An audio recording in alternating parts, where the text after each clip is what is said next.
¿Qué tal? Bienvenidos al programa Parlamento. Arrancamos aquí nuestro repaso a la actividad en la Cámara Regional.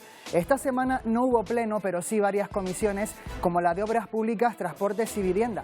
El consejero Franquis habló sobre los objetivos alcanzados durante el primer año de implantación del Plan de Vivienda de Canarias. Las primeras casas contempladas en este plan, asegura, se entregarán antes de que acabe este año. También se abordó la situación especial de La Palma en materia de vivienda tras el volcán. Y representantes de la Sociedad de Salvamento y Seguridad Marítima han comparecido en comisión para desgranar el desarrollo de su trabajo y explicar las deficiencias que se encuentran a diario en el mismo. Luz verde al dictamen del proyecto de la conocida como Ley COVID, la norma que recoge el régimen jurídico de alerta sanitaria y las medidas para el control y gestión de la pandemia, se debatirá en el próximo pleno. La oposición advierte de visos de inconstitucionalidad. Y el Parlamento cree si a finales de este año está prevista la inauguración del edificio que se está rehabilitando justo enfrente de la sede de Teobaldo Power. Hemos visitado las obras junto al arquitecto Carlos Schwartz. Enseguida lo vemos. Y en nuestra entrevista semanal hablamos hoy con la presidenta del Grupo Parlamentario de Sí Podemos Canarias, María del Río. Con ella hemos charlado, ya saben que la actualidad manda, sobre la guerra en Ucrania, pero también sobre políticas sociales o migración.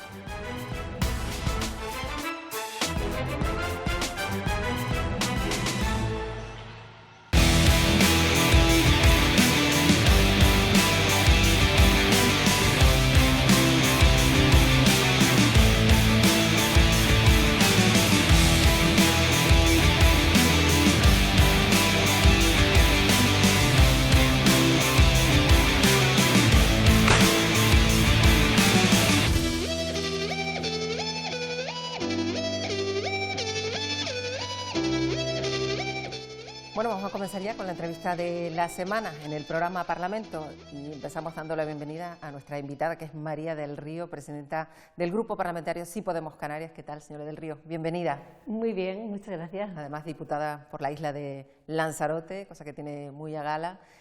Si le parece, señora del Río, vamos a comenzar con el asunto que marca la actualidad, con la situación bélica que se vive en pleno corazón de Europa, sobre todo porque tiene consecuencias incalculables para todo el mundo, también para Canarias. Sí Podemos, desde un primer momento, Sí Podemos Canarias, pues condenó esta situación que se vive en Europa. Sí, por supuesto, sin paliativos y sin ninguna duda. Calificamos como algo muy grave, muy peligroso y como una acción absolutamente desdeñable la agresión y el comienzo de la guerra que ha hecho Rusia contra Ucrania. Sí, esto que nos quede muy claro para todo el mundo, porque a veces hay gente que anda un poco, bueno, entre titulares se pierde. Es decir, nuestra condena más absoluta a Putin, que nos parece un señor lejos de lo que algunos dicen de ser comunista, todo lo contrario, incluso las que no somos comunistas pero podemos estar próximas, sabemos que no lo es, todo lo contrario, un señor de la ultraderecha, que sus relaciones buenas son con la gente de la ultraderecha, tanto del contexto europeo como en Estados Unidos. Trump era su amigo, sí, deleznable absolutamente, y condenamos de forma radical y absoluta, que quede claro, esta acción de bélica contra la soberanía de Ucrania. Ahora España ha decidido, pues esta misma semana, señora del Río, pues enviar lo que se ha denominado material ofensivo, pues en contra de lo que habían decidido en un primer momento. ¿Qué le parece esta decisión del Gobierno de España?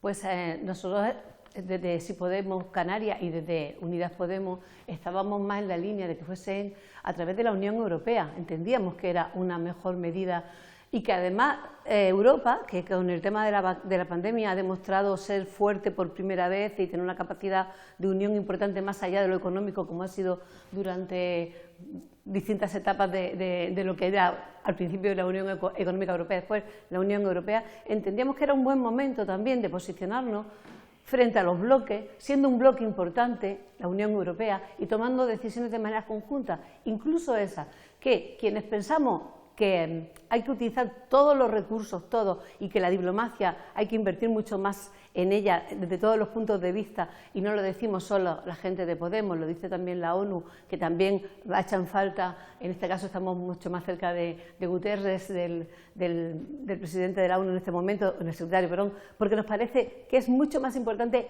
invertir y recurrir a todos los esfuerzos posibles para que facilitar la paz, como sea, no dejando nunca ninguna oportunidad de conversación, de diálogo perdida. Y esto nos preocupa, y nos preocupa que la Unión Europea no se haya sumado a ese esfuerzo de no solamente decir no a la guerra, sino de poner todas las herramientas adecuadas para impedir esa guerra.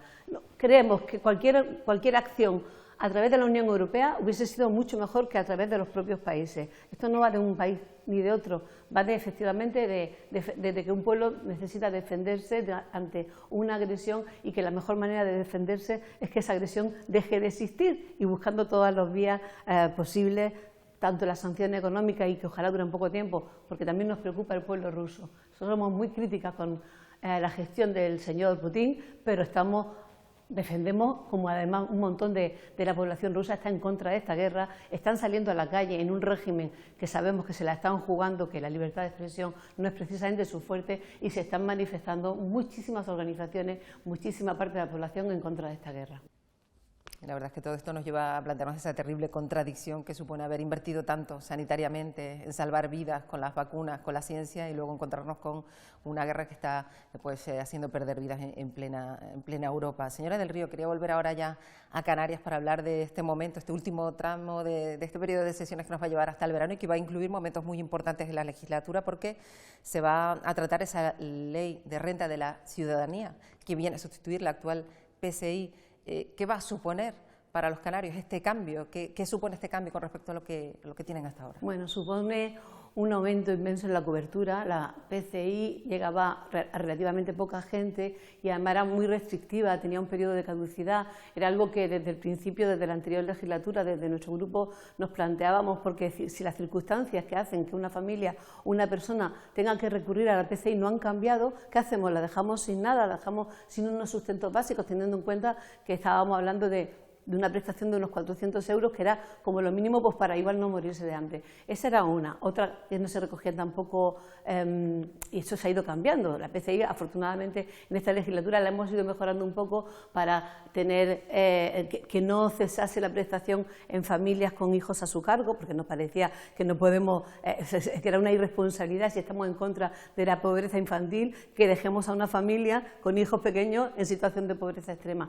Y era muy importante abrir las posibilidades. También algo increíblemente importante que llevábamos criticando durante muchos años era que no fuese compatible con el trabajo, porque había mucha gente que decía, si me van a contratar 4 horas y me van a pagar 400 euros, y si la PCI me paga 400 euros, dice, pues igual me quedo en mi casa cuidando a mis niños, haciendo las faenas domésticas y no cojo ese puesto de trabajo. Es muy importante, y eso lo tiene la renta de la ciudadanía, la compatibilidad con los ingresos por trabajo, porque así de verdad sí que hace un trabajo de inserción.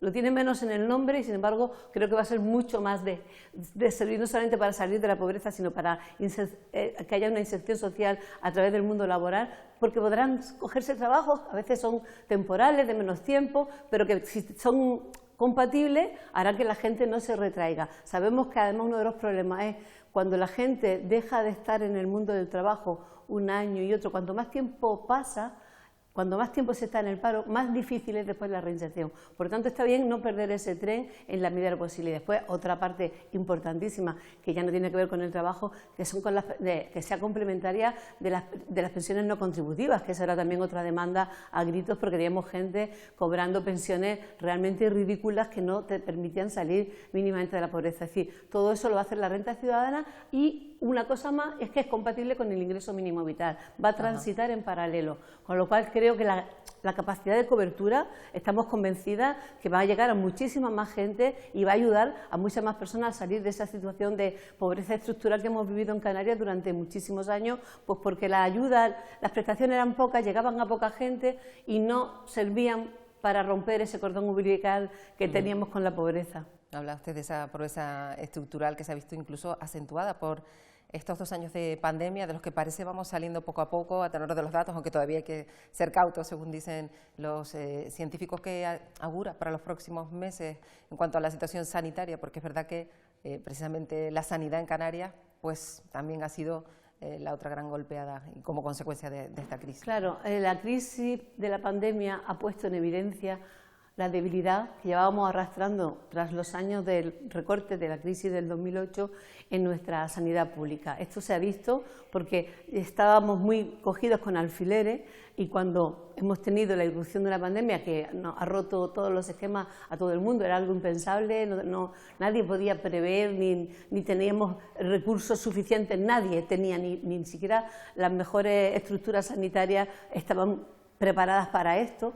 A nosotros no solamente es que no estuviésemos preparadas, es que estábamos por detrás, por tanto, todo está agravado y está visibilizando conflictos que ya teníamos previamente, que además la pandemia desgraciadamente ha agudizado. Los problemas de la lista de espera, claro, si tienes que cerrar y no puedes atender a pacientes no graves, pues todo esto se cronifica en el tiempo y ahora ¿qué ocurre? Pues que no puede pasar cuando ya sabemos que nos faltaban enfermeras, enfermeros, que nos faltaban especialistas, que nos faltaban médicos de familia, que nos faltaban muchísimos psicólogos y psicólogas en atención primaria y especializada para atender los problemas de salud mental que también se han puesto de relieve. ¿Qué ocurre? Que ahora necesitamos, no porque ya no estemos en fase aguda de la pandemia, que los contratos de las personas que se hayan hecho de forma extraordinaria, dejarlos. Hay que seguir manteniendo todos esos contratos. Nos sorprendía la noticia ayer de la Comunidad de Madrid que dejaba a un montón de gente de esas enfermeros especiales que habían contratado para la pandemia, los dejaba fuera. Siguen siendo necesarios.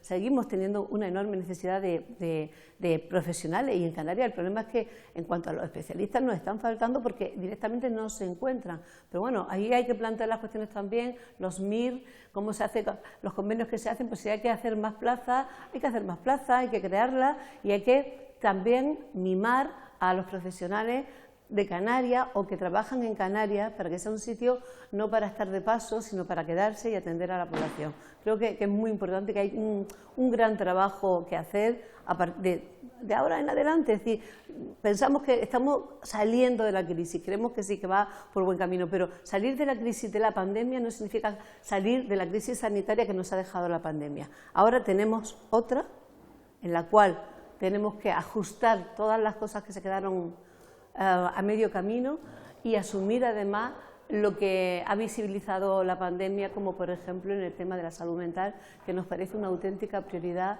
tanto en chicos y chicas jóvenes como en la población adulta. Uno de los asuntos prioritarios, desde luego, para los grupos que apoyan al Gobierno de Canarias. Y otro asunto que también ha marcado, de hecho, en las últimas semanas, los debates en el Parlamento, las comisiones. Hablo de la migración, de ese fenómeno que no se ha detenido, ni mucho menos con la pandemia, y de la situación específica de los menores. Desde el Gobierno de Canarias, desde la Consejería de Derechos Sociales, se ha hablado de que ya no se puede soportar la carga que están suponiendo atender a estos chicos que han llegado como han llegado, viviendo ese drama tan terrible. Ahora se apela a la solidaridad de las comunidades. ¿Esto va a ser así? Queremos mucho más que solidaridad, es decir, queremos que haya legislación que esto esté recogido, es decir, cuando un lugar como Canarias, que es puerta de entrada de frontera sur, de personas migrantes que vienen huyendo del hambre y de la muerte y que a eso no se le puede poner puertas porque van a seguir viniendo y porque si a nosotros nos afectó la pandemia, a ellos también, con lo cual con más razón se arriesgan a morir en la ruta más peligrosa que es esta ruta atlántica, por supuesto que van a seguir viniendo y van a seguir entrando por Canarias, pero su destino no es Canarias, muchos tienen familia, tienen contactos en Barcelona, en otros sitios o en el centro de Europa. Tenemos que atenderles bien, sobre todo cuando son menores, niñas y niños no acompañados. Es importantísimo hacer una buena atención, pero tenemos unos límites porque, bueno, somos un archipiélago, 8 islas que no dan de sitio de lo que quisiéramos. Por tanto, entendemos que esta gente entra a Europa, entra al Estado español y desde ahí desde donde tenemos que atenderle. Nosotros daremos todo, bueno, de hecho creo que se ha hecho no solamente lo posible, sino casi lo imposible. Yo pienso que la Directora General de Infancia y Familia ha sido una maga, ha hecho milagros, ha multiplicado panes y peces para atender, teniendo capacidad para 800 a 2.500 menores. Pero tenemos, claro, o sea, los milagros tienen capacidad un tiempo y hay un momento en el que ya no pueden más y no se trata de vivir ni de milagros ni de tener sobreesfuerzo, se trata de ir mucho más allá, se trata de justicia y se trata de asumir responsabilidades. Por eso decimos, la solidaridad está muy bien, hubiese estado muy bien si hubiese funcionado, pero han sido muy pocas las comunidades autónomas que han acogido a menores procedentes de Canarias, y no se trata de vivir de la caridad de pedir, sino se trata de que esto es un problema que nos atañe a Canarias, al Estado español y a Europa, y que entre las tres partes tenemos que poner tanto recursos económicos como recursos humanos para atender a estas criaturas. Y además porque es una obligación moral y legal, o sea, nos obligan todas las leyes, los derechos de la infancia, los tenemos suscritos en los convenios, no los podemos dejar. Y después es verdad que hay otro tema que ha afectado especialmente a Canarias y que sí que creemos que quizá nos han faltado capacidad de, no sé si reflejo o disposición o voluntad política o coordinación, porque como intervienen varios ministerios y que quizá habría que arreglar. Es el tema de la valoración de esos menores cuando suponemos que tenemos casi más de 1000 que no son realmente menores de edad, que sería otra la situación y serían otra la atención que le tienes que dar a esas personas migrantes si son adultas, para hacerle las derivaciones, que eso está más o menos funcionando bien, pero es distinto porque a los menores tienes que protegerle, darle educación, o sea, unas atenciones diferentes a una persona adulta. ¿Qué ha ocurrido con esto? Hubo un intento de hacer un convenio que estaba dispuesta con Save the Children, nos parece que es una organización nada sospechosa de no querer proteger a la infancia, de a pie de playa ver... Hacer las pruebas, ¿no? Claro, hacer unas pruebas que ya, una cribada primera. Entonces muchos de los chicos y chicas, que algunos obviamente ya por todo su aspecto físico andan entre 25 y 30 años, incluso algunos eran un poco más mayor, pues no entrarían en este proceso. ¿Por qué no se ha llegado a este acuerdo? El Ministerio, el señor Marlaska, la Fiscalía, Interior, pues habrá que depurar un poco responsabilidades para buscar soluciones. No digo para culpabilizar, sino porque aquí yo sí que creemos que nos ha faltado un poquito de coordinación. Queremos que cuando se promueven iniciativas que facilitan, por ejemplo, saber quiénes son menores y quiénes son no, sabemos que hay un problema de colapso en la Fiscalía de Las Palmas. Bueno, pues igual hay que contratar más fiscales. Sí, fíjense, yo hago un cálculo, lo que nos cuesta la manutención de estos menores y sus cuidados, y lo que nos podría costar contratar 2 o 3 fiscales más para hacer este trabajo, desde luego, desde todos los puntos de vista, sería algo razonablemente rentable económicamente y sobre todo socialmente. Hay 2 espacios ahora en los que se va a hablar de este asunto, por lo menos es lo que se ha dicho, lo hemos escuchado aquí en este salón de plenos que tenemos aquí al lado.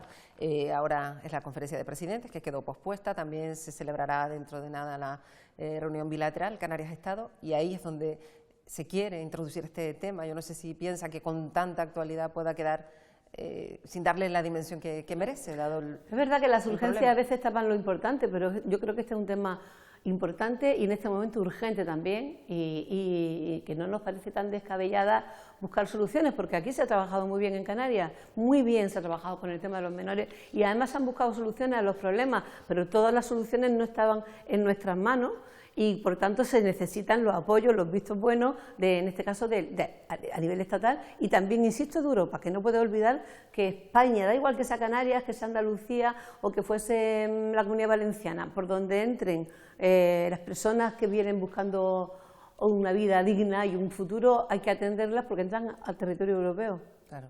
Hay una fecha señalada cada mes de marzo en la que además María del Río pues, se involucra de forma no solo profesional, sino también personal, el Día Internacional de la Mujer en este 2022.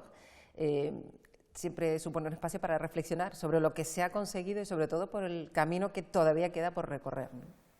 Efectivamente, han sido unos años especialmente fructíferos, hay un antes y un después, bueno, incluso en cómo empezaron a ser las manifestaciones masivas de ese 8M, cómo la gente se empezó a echar en la calle a partir de 2017, 2018 fue brutal, todos los pueblos, todas las ciudades, la gente, las señoras mayores, los jóvenes, las niñas. Hay un nivel de conciencia importante que yo creo que hay que valorar muy positivamente como un gran avance, pero lo cierto es que eso es un gran avance, pero no se puede quedar ahí en una manifestación en la calle. No se puede quedar tampoco en las leyes que van mejorando, aunque algunas son susceptibles de ser mejoradas, y en eso estamos también en Canarias, por ejemplo, modificar nuestra ley de violencia de género para incluir algunos aspectos del Convenio de Estambul, por ejemplo, que no estaban recogidos y que nos parecen muy importantes, pero después hay que seguir caminando porque ninguna conquista, ningún derecho está del todo conseguido para siempre si no se sigue trabajando. Y sabemos que ahora mismo tenemos una amenaza que nos preocupa mucho, que es la extrema derecha. Ese partido que tenemos ahí que niega, o sea, negacionista de todo y también de la realidad de la violencia de género, y nos preocupa por los pasos que puede significar ese intento de pasos hacia atrás. Hay que trabajar muchísimo todavía en la igualdad, hay que trabajar desde abajo en la educación. Nos preocupa lo que está pasando con las chicas y chicos jóvenes, con la educación afectivo-sexual, que les está llegando muchas veces a través de la pornografía, de ese fácil acceso que tenemos todo el mundo a un teléfono, y nos falta mucho que hacer, porque cuando hablamos de la violencia machista en el último extremo, que es la manifestación más salvaje de la desigualdad, cuando un hombre mata a una mujer, o incluso mata a la que era su compañera de vida, a la madre de sus hijos, o aún peor, cuando mata incluso a sus hijos para hacerle daño, la violencia vicaria que vivimos aquí en Tenerife, algo tan extremadamente cruel. Cuando eso ocurre, esa es la punta de un iceberg de un montón de cosas que subyacen debajo.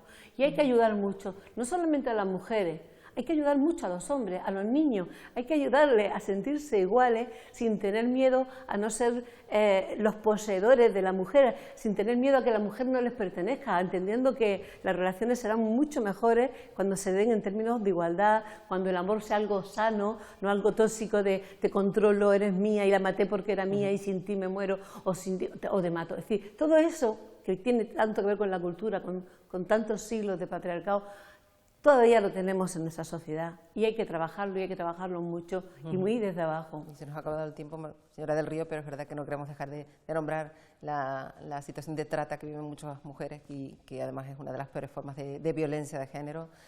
María del Río, ha sido un placer hablar con usted. Hasta aquí ha llegado esta mañana la entrevista en el programa Parlamento. Hasta una próxima ocasión. Vale, muchísimas gracias.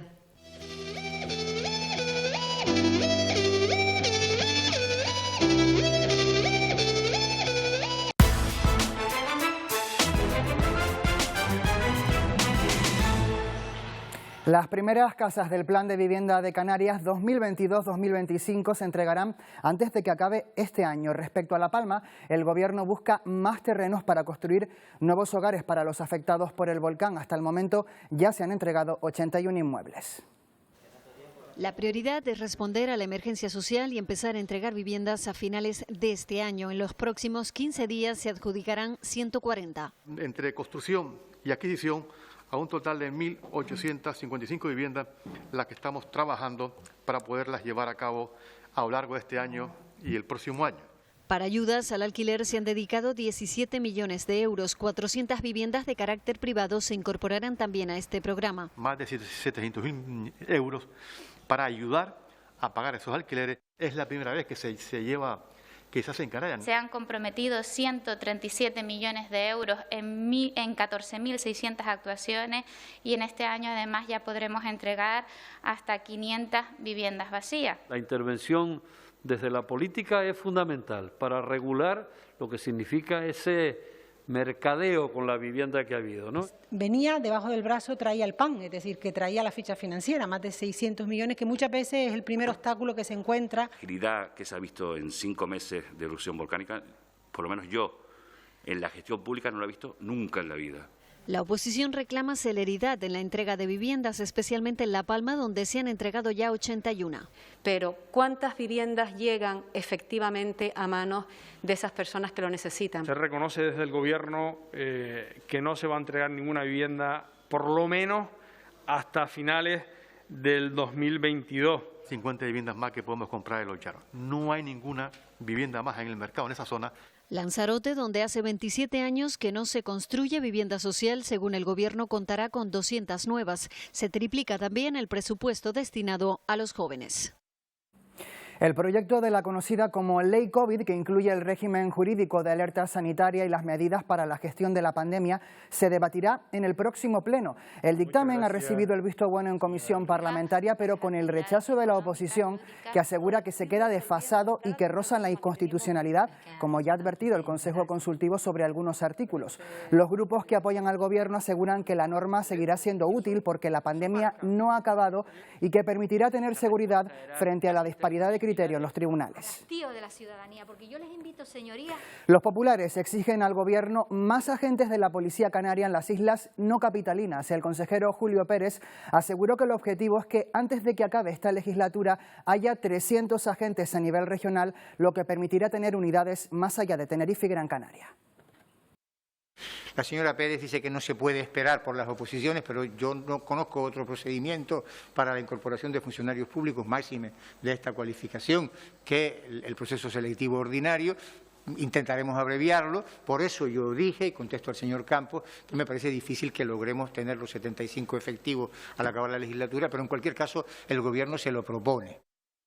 En esa misma comisión también han comparecido representantes de SACEMAR, la Sociedad de Salvamento y Seguridad Marítima. Han hablado sobre su experiencia en alta mar con el objetivo de mejorar las condiciones de este servicio tan importante para un archipiélago como el nuestro. Salvamento Marítimo aumentó sus medios en aguas del archipiélago en 2021 debido al aumento migratorio. En este periodo se dieron una media de 17 intervenciones mensuales de embarcaciones precarias en peligro de naufragio. Están en Canarias todavía 3 guardamares. Por tanto, está perfectamente cosido la correlación entre la evolución de los refuerzos con el número de emergencias atendidas. Está en el astillero y ya se está construyendo una quinta guardamar que está en el Plan Nacional de Salvamento, va a ser destinada a Canarias.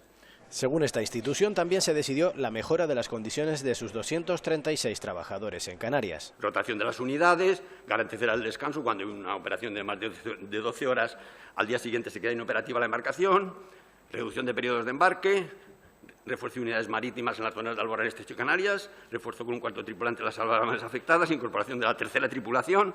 Debido a la inclusión de este tercer grupo, los tripulantes trabajan ahora 15 días y descansan un mes con el objetivo de evitar la fatiga. Sobre las previsiones turísticas para los próximos meses o la subida de los precios aquí en Canarias, ha hablado la consejera Yaisa Castilla en comisión. Porque no sabemos cuánto durará el conflicto, cuál va a ser su intensidad y ni su posible extensión a otros países, me veo en la obligación de que tengamos que plantearnos esa revisión, una revisión de las expectativas que teníamos para el año 2022 respecto a las que teníamos escasamente hace 10 días, cuando todos los indicadores nos hacían pensar que este año sí iba a ser el de la recuperación turística. La diputada del Grupo Mixto, Vidina Espino, que logró su escaño por Ciudadanos, ha anunciado que apoyará a Coalición Canaria en lo que queda de legislatura. Espino asegura que su apoyo será como independiente y que no ha negociado presentarse como candidata de la formación nacionalista para las próximas elecciones. Espino fue muy crítica con los nacionalistas durante la última campaña electoral. Yo creo que lo que tenía que hacer Coalición Canaria era pues alejarse, ¿no?, de esa política acomodada en el poder. Yo creo que en este tiempo no se trata de personas, se trata de un proyecto y yo creo que era necesaria esa regeneración, que este trabajo que están haciendo en la oposición ha servido para repensar ese proyecto, para acercarse a los ciudadanos de los que se habían alejado en este tiempo y creo que por eso el proyecto sí que merece la pena. La invasión rusa en Ucrania está dejando miles de muertos y heridos y más de 1 millón de refugiados. Es la peor cara de esta guerra que también tendrá consecuencias en todo el mundo. De eso hablamos hoy en Canarias Opina.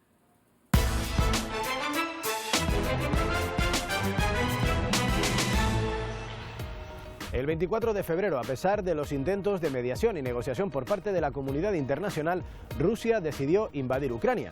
Además de las pérdidas humanas y materiales que acarrea esta lamentable situación, el enfrentamiento de Occidente aplicando sanciones económicas a Rusia sacudirá la economía internacional en forma de inflación y aumento de precios de la energía.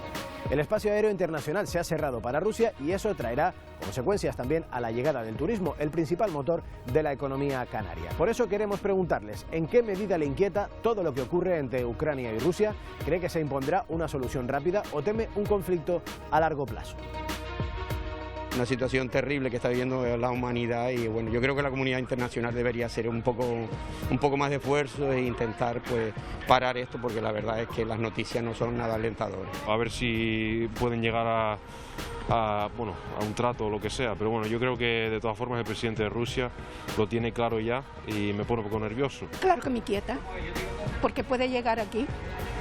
Me da pena los niños, la gente refugiada y una guerra en la época que estamos, como que no la vemos lógica. Espero que se para pronto, pero creo que se va a alargar.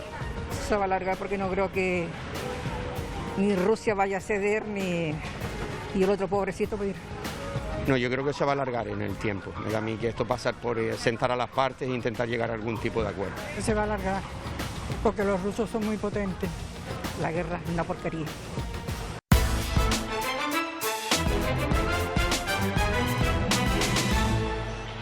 El presidente del Parlamento, Gustavo Matos, recibió esta semana a la filóloga Dolores Corbella, recientemente elegida para ocupar la silla de la Real Academia Española. Matos quiso poner en valor la investigación en humanidades. También destacó la importancia de que Corbella sea la primera mujer canaria elegida académica de la RAE. Se oirá nuestra voz, nuestro acento, nuestro ceseo y también nuestras palabras. Yo cuando doy alguna conferencia afuera, hablo con lo nuestro, porque eso forma parte de nuestro patrimonio y del patrimonio general del español. Gustavo Matos declarará el próximo 31 de mayo ante el Juzgado de Instrucción número 3 de Santa Cruz de Tenerife. Está investigado por prevaricación, malversación y cohecho. Según la denuncia presentada por Alfredo Gómez, concejal no adscrito en La Laguna, Matos ejecutó obras en su domicilio sin autorización de urbanismo. Gómez vincula estas obras a una empresa que ha prestado servicio de catering al Parlamento y lo acusa de favorecer presuntamente esa adjudicación. El presidente del Parlamento, a través de un comunicado, desmiente rotundamente las acusaciones y habla de ataque a su honor. Y más asuntos. Avanzan las obras de ampliación del Parlamento. El antiguo edificio de Telefónica, situado justo enfrente de la actual sede de la Cámara Regional, se está rehabilitando. Allí se van a instalar, entre otras dependencias, las oficinas de los grupos parlamentarios. Está previsto que se inaugure este mismo año, coincidiendo con el 40 aniversario del parlamentarismo en Canarias. Bueno, aquí estamos en el elemento que yo quiero valorar mucho, que es el parque. Y aquí detrás están los ascensores. Estamos en segunda planta, pero si estuviéramos abajo, la entrada está allí, todo esto sería área de entrada. Las obras de rehabilitación han supuesto todo un reto para el equipo que las lleva a cabo. El arquitecto, director de la obra, asegura que la luz y los espacios diáfanos serán la principal característica de un edificio polivalente. El edificio tiene 4 plantas. Las 3 plantas superiores tienen un sistema flexible, porque cada 4 años hay que probablemente modificar. Pueden aparecer grupos nuevos, los porcentajes de cada uno varían, etcétera. Es decir, hay que hacer un sistema flexible, modular, que pueda modificarse con facilidad. La clave es potenciar el patio lo más posible, es decir, convertir el patio en un elemento, digamos, simbólico de lo que es Parlamento y del que está situado en Canarias. Es decir, vamos a potenciar sobre todo, vamos a hacer un jardín, un patio ajardinado, pero también vamos a hacer el fondo del patio va a ser una pared, un jardín vertical. Una de estas salas podría servir para hacer exposiciones puntualmente. Hay una tercera que probablemente será una sala de prensa. En todo caso, lo que demande el edificio o las necesidades en cada momento. Y por eso esa idea de flexibilidad nosotros la hemos planteado como una prioridad, ¿no? La ampliación del Parlamento de Canarias podría estar concluida en julio de 2022. La inauguración oficial del edificio se realizará coincidiendo con la conmemoración de los 40 años del parlamentarismo en Canarias, que se cumplen en diciembre de este año.